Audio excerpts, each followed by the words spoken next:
এত কষ্ট করার পর মনে হয় না কোনো আর পূর্বের কোনো গুণা থাকতে পারে। আমার জন্য গায়ে রোদ না লাগে, একজন রোদের সামনে দাঁড়ান আর একজন পানি আনতে গেলেন। যে কথা বলছি যার সাথে, তিনি আমার বিশ্ববিদ্যালয় জীবনের সহপাঠী। জি, আসসালামু আলাইকুম। একটা মানুষ যখন হজ করতে যায়, হজ হলো ইসলামের 5টি স্তম্ভের একটি, যেটা আমাদের জন্য ফরজ। এই হজ করতে গিয়ে মানুষ অনেকটা সময় পায়, আল্লাহর অনেক নিকটে থাকে।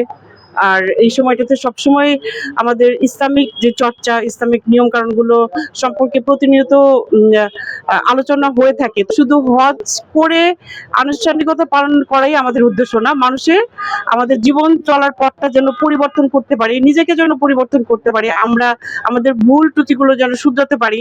আমরা 30 থেকে 40টা দিন একসাথে থাকি, বিভিন্ন আলোচনা হয়। আমার মনে হয় মানুষের জীবন পরিবর্তন হতে বাধ্য।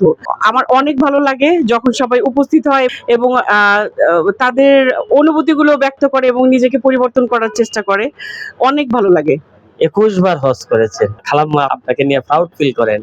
মাকে নিয়ে যদি বলেন। খুব ভাল লাগে যখন আমাদের ভালো কাজের জন্য একজন সন্তানকে যখন ভালো কথা বলা হয়, যে কোনো ভালো কাজের পিছনে যখন আমরা সুনামটা পাই, মনে হয় যে না, আমরা আমাদের জীবন সার্থক। আপনার এমন কোন স্মৃতি আছে যে স্মৃতিটা মনে হলে কষ্ট লাগে আবার ভালোও লাগে?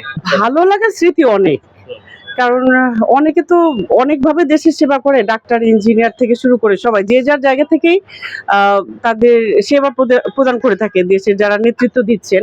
তো আমি আমার জায়গায় আমি মনে করি আমি সার্থক, কারণ যখন আমরা আল্লাহর মেহমানদের সেবা দিই দীর্ঘ 20 বছর প্লাস। আমি ছোট্ট একটা ফিলিংসের কথা বলি। এটা হলো সম্ভবত 2009 বা 10 সালের ঘটনা।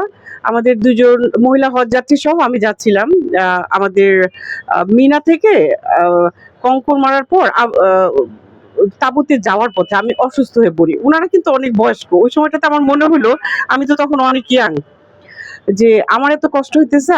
আমরা শুনি যে হজ করার পর মানুষের সমস্ত গুনাহ মাফ হয়ে যায়। তখন মনে হলো যে এই বয়স্ক লোকগুলি যে তাদের আরাম আয়েশ সব ত্যাগ করে এই জায়গাটায় উপস্থিত হয়ে আল্লাহ সান্নিধ্যে থাকার জন্য, হজ ব্রত পালন করার জন্য আসছে।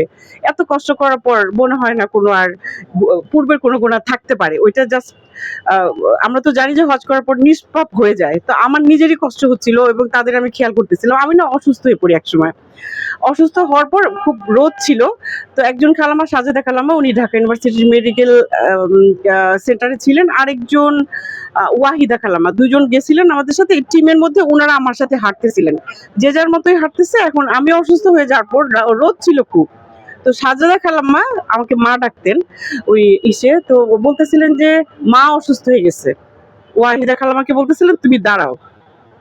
তারপর উনি রোদ আসতেছে আমার সামনে দাঁড়াইলেন, মানে রোদটা যেন আমার গায়ে না লাগে। ওয়াহিদা খালাম্মা চলে গেলেন পানি আনার জন্য। তারা তো অনেক বয়স্ক লোক, নিজেদের শরীর খুব থাকার কথা। ওই সময়টাতে আমার মনে হলো যে আমাকে সাপোর্ট দেওয়ার জন্য, আমার জন্য গায়ে রোদ না লাগে, একজন রোদের সামনে দাঁড়ান আর একজন পানি আনতে গেলেন।